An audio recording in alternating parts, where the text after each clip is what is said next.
कल से ये सवाल कई जगहों से ज़ाहिर है पूछा जा रहा है। हमारे जहनों में भी पहला ख्याल यही आया था कि ख़ुदकुश हमलावर पुलिस लाइन में दाखिल होकर मस्जिद तक कैसे पहुंचा और वहां उसने अपने आप को कैसे धमाके से उड़ाया और इतना नुकसान किया। जो कल से हमारी अब तक तहकीकात हुई हैं, उस तहकीकात के नतीजे में कुछ चीज़ें जो पहले भी सामने थी हमारे, आप लोग भी खुद सारे तमाम मीडिया के दोस्त यहाँ आते रहे हैं कि ये पुलिस लाइन 500-600 लोगों के लिए और एक एसपी के लिए बनी थी। आज 6 DIGs हैं, 6 मुख्तलिफ यूनिट्स यहाँ मौजूद हैं, फैमिली क्वार्टर्स हैं और कोई सेंट्रल कमांड इस पुलिस लाइन की चूँकि नहीं थी, इस वजह से जो तलाशी का मैकेनिज़्म था वो गेट की हद तक महदूद था।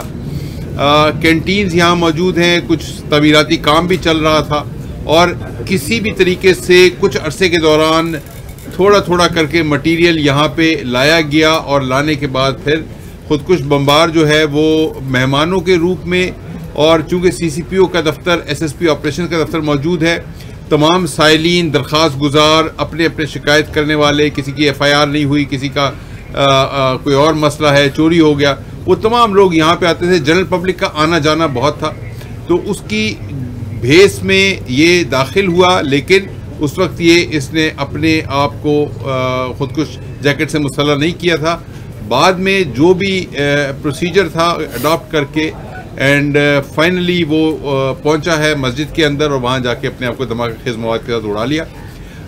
इस हवाले से सिक्योरिटी लैब्स की भी तहकीकात की जा रही है। इंक्वायरी कमेटी मैंने CCPO पेशावर की सरबराही में अलग से बनाई है जो कि इसकी तहकीकात करेगी कि ये अगर तलाशी का अमल एक जगह से ज़्यादा 2, 3, 4 जगह पे होना चाहिए था तो क्यों इस तरह से मुमकिन हुआ कि एक आदमी जो कि बाद में अपने आप को उड़ा लेता है वो दाखिल हुआ, नंबर 1। नंबर 2, इसकी GIT का वज़ीर आला खैबर पख्तूनख्वा ने ऐलान भी कर दिया है और एक GIT जो है उसकी तश्कील दी जा रही है जो कि इंटर एजेंसी GIT होगी, जिसमें पुलिस के नुमाइंदे, हमारे हसास इदारों के नुमाइंदे और दीगर तहकीकाती इदारे जो हैं उनके नुमाइंदे भी शामिल होंगे।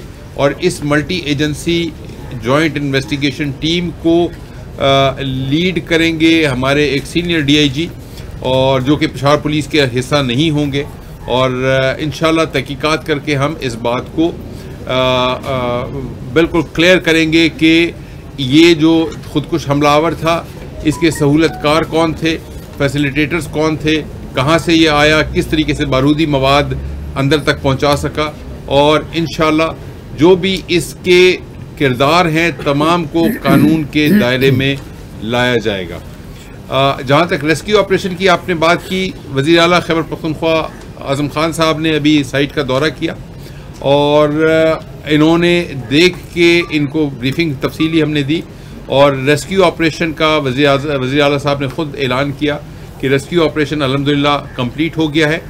जो ज़ख्मी थे उनको हस्पतालों में रेफ़र कर दिया, जो शहीद थे उनकी नमाज जनाजा कल और आज अदायगी हो गई है, और उसके अलावा बाकी जो कंपनसेशन का ऐलान है मैं वज़ीर आला साहब से दरख्वास्त करूँगा कि वो खुद उस कंपनसेशन का ऐलान आपके सामने करें। ये बताएं मुमकिन तौर पर कितना बारूदी मवाद था कि इतना बड़ा नुकसान हुआ है? देखिए, बारूदी मवाद जो है हमारा अंदाज़ा ये है कि 10 से 12 किलो हो सकता है। इसमें जो ज़्यादा नुकसान बारूदी मवाद से नहीं हुआ, धमाके की शॉक वेव्स की वजह से छत नीचे गिरी है पूरी और लोग मलबे तले दब गए हैं।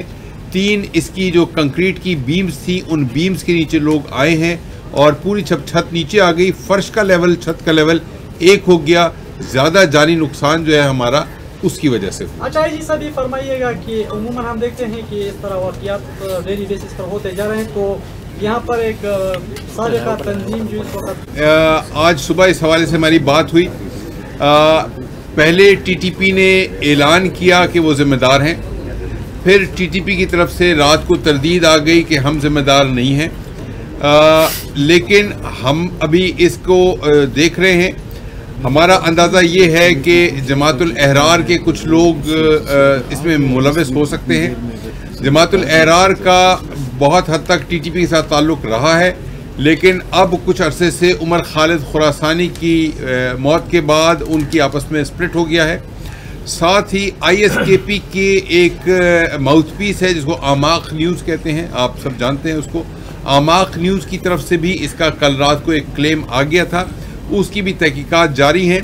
लेकिन जो भी दहशतगर्द तंजीमें हैं वो एग्जेजरेटेड क्लेम्स, जो काम नहीं किए होते उसका क्लेम करना, जो काम कर लिए होते हैं उसको डिनाई करना, ये उनके मुख्तलिफ तरीके हैं और उनके तरीक़ों के ऊपर हम नहीं चलते हैं। हम अपनी तहकीकात को जामा तरीके से आगे लेके जाते हैं। मैं एक रिक्वेस्ट करूंगा तमाम नुमाइंदों से कि वज़ीर आला साहब की से जो रेलेवेंट सवाल है वो कर ले। मैं आपके साथ जो तकनीकी मामलात हैं उनके ऊपर मैं अलग से आपके साथ बात करूँगा। सर ये बताएं, ये बहुत बड़ा क्वेश्चन खड़ा हुआ है, कल सारा दिन इस पर डिस्कशन होती रही है। शोहदा का कौन अभी कुछ नहीं हुआ और पॉलिटिकल एंगल जो इसमें तलाश किए जा रहे हैं कि शायद इलेक्शन डिले हो जाए। आपका मेन टास्क ज़ाहिर है कि इलेक्शन करवाना है। कितने आप डिटरमिन्ड हैं कि इन हालात के बावजूद भी you will go straight? Election तो इंशाल्लाह, ये मेरे ख्याल में इलेक्शन के साथ इसका कोई ताल्लुक तो नहीं है। ये तो इलेक्शन से बहुत अनाउंसमेंट से पहले भी ये दहशतगर्दी के वाक़यात होते रहे हैं। साउथ में आप देखें ना, DI खान में, टांग में, लकी मरवत में, जगह जगह तो बहुत पहले हुए हैं और उसके बाद भी होते रहे मुताबिक। तो मेरे ख्याल में इलेक्शन के साथ तो शायद मुझे सर क्या ऐलान आप करना चाह रहे हैं मुतासिरीन के लिए, वो थोड़ा सा बता दें। और उसके बाद वज़ीर आज़म साहब, हाँ, वो हमारे पास एक अप्रूव्ड फार्मूला होता है शोहदा के लिए, उसी के मुताबिक हम बना रहे हैं, समरी बना रहे हैं। अभी कैबिनेट से बाय सर्कुलेशन अप्रूव करा के इंशाल्लाह आज वो अप्रूव्ड है, वो कर लेंगे। वज़ीर आला साहब सूबे के बड़े हैं, इस वक्त आम आवाम है उनके लिए क्या मैसेज देना चाहेंगे, क्या कहेंगे सर उस हवाले से भी? आवाम के लिए तो ये मैसेज है कि हौसला बुलंद रखें। ये चीज़ें होती रही हैं, पिछले 40 साल से हो रही हैं यहाँ पर, ये कोई नई बात नहीं है।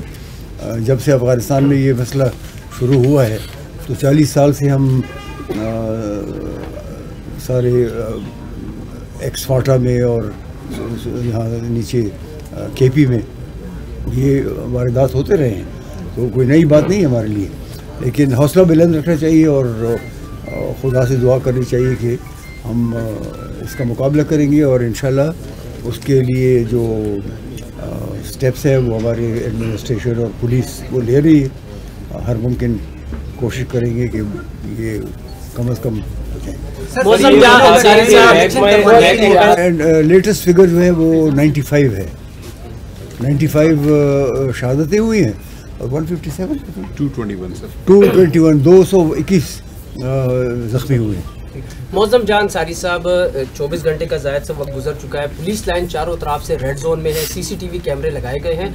हमलावर आपने बताया थोड़ी मिकदार में बारूद लाता रहा, बड़ा धमाका था, कितने अरसे में ये बारूद लाया गया? CCTV कैमरे आपके पास है और हमलावर किस रास्ते से आया? सर देखिए,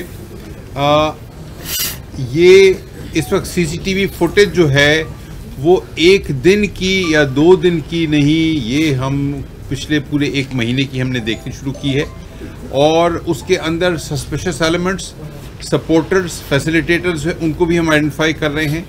हमारे पास रोज़ाना पुलिस लाइन में 1500 से 2000 लोगों की आमद और रफ्त होती थी, जिसमें पुलिस वाले भी शामिल थे, उनकी फैमिलीज़ भी शामिल थी, मेहमान भी आते जाते थे, साइल दरख्वास्त गुजार भी आते थे, मीडिया के दोस्त आप सारे के सारे यहाँ पे आप लोगों का आना जाना है, आप भी जानते हैं। तो ये तहकीकात जो है, आप अगर ये एक्सपेक्ट कर रहे हैं कि 24 घंटे के अंदर शायद कंक्लूड हो जाएंगी, तो ये एक बहुत बड़ी तहकीकात है और इसका अभी ग्राउंड वर्क हो रहा है, ग्राउंड वर्क इसका चल रहा है। JIT को भी नोटिफाई कर दिया है और इंशाल्लाह इसका जल्द अज जल्द नतीजा हम बरामद करेंगे और इंशाल्लाह जो भी लोग हैं मुतासरीन हैं उनको हम सपोर्ट करेंगे और जो जिम्मेदार हैं उनको कैफर किरदार तक पहुंचाएंगे। आईजी साहब ये दहशतगर्द के कोई अज़ा वगैरह मिले जिसको फॉरेंसिक के लिए भेजा गया, कोई गैर मुल्की और सर कितना बारूदी मवाद इसमें इस्तेमाल? मैंने बताया 10 से 12 जी नहीं, गैर मुल्की का भी हम कह नहीं सकते हैं। उसके चेहरा जो है वो आपने भी देखा है, इसके जो हेड है, सीवर्ड हेड है, वो भी आप लोगों ने देखा है। तो उसके जो डीएनए की टेस्टिंग के लिए स्पेसिमेन उसके ले लिए गए हैं और इंशाल्लाह कंपैरिजन्स के लिए भी भिजवाए जा रहे हैं। आईजी साहब ये बताइएगा, जिस तरह आपने कहा कि यहाँ पे कोई सेंट्रलाइज्ड सिस्टम नहीं था जी, केपी के अंदर हालात इंतहाई ख़राब थे, बार बार फिर अलर्ट जारी होती रही, उसके बावजूद ये सिस्टम और पुलिस का और पुलिस लाइन में इस तरह का था, ये जिम्मेदारी किस पे आप फिक्स करेंगे? जी, इसके लिए मैंने आपको बताया कि एक इंक्वायरी हमने एक इंक्वायरी कमेटी इस पे भी बनाई है। लेकिन मैंने जो आपको बताया कि यहाँ 5-6 मुख्तलिफ महकमे हमारे थे, CTD था, अलीट था, FRP था, SSU था, पेशावर पुलिस था और टेलीकम्युनिकेशन था। इन सब के DIG लेवल के अफसरान यहाँ बैठते थे, उनके नीचे पूरा एक उनका इंफ्रास्ट्रक्चर था। तो इस वजह से मिसलेनियस जिम्मेदारी होने की वजह से जब सबकी जिम्मेदारी होती है तो शायद किसी की जिम्मेदारी नहीं होती, इस तरह का कुछ माहौल था। गेट के ऊपर चेकिंग का बिल्कुल मामला मौजूद था, आप लोग खुद उस चेकिंग के प्रोसेस से गुजर के आते थे, मगर उसमें कभी जान पहचान को, शनाख्त को जो है, और फिर हमारे जो पख्तूनवली का एक खासा है कि उसके अंदर हमने थोड़ा सा मुरवत भी और वज़ादारी भी दिखानी होती है, जिसको हम जानते हैं उसको शायद तलाशी लेने से गुरेज किया जाता है कांस्टेबल लेवल पे। तो कहीं ना कहीं लैप्स हुआ है, मैं ये नहीं कहता हूँ कि लैप्स नहीं हुआ है, लैप्स हुआ है। उस लैप्स की अलग से इंक्वायरी चल रही है, इन्वेस्टिगेशन अलग से चल रही है। कॉम्पनसेशन का मामला वज़ीर आला साहब ने खुद अनाउंस कर दिया है, रेस्क्यू के लिए चीफ सेक्रेटरी साहब ने पूरी रात उसको खुद सुपरवाइज़ किया है। तो मैं आपको सिर्फ ये बताना चाहता हूँ कि तमाम जो सीनियर लीडरशिप है सूबे की वो मौजूद है, बहुत काम कर रही है और इंशाल्लाह इस तरह के वाक़यात से आइंदा हम कोशिश करेंगे कि न हो और जो मौजूदा वाक़या है इसके ज़िम्मेदारों को कैफर किरदार तक पहुँचाएं।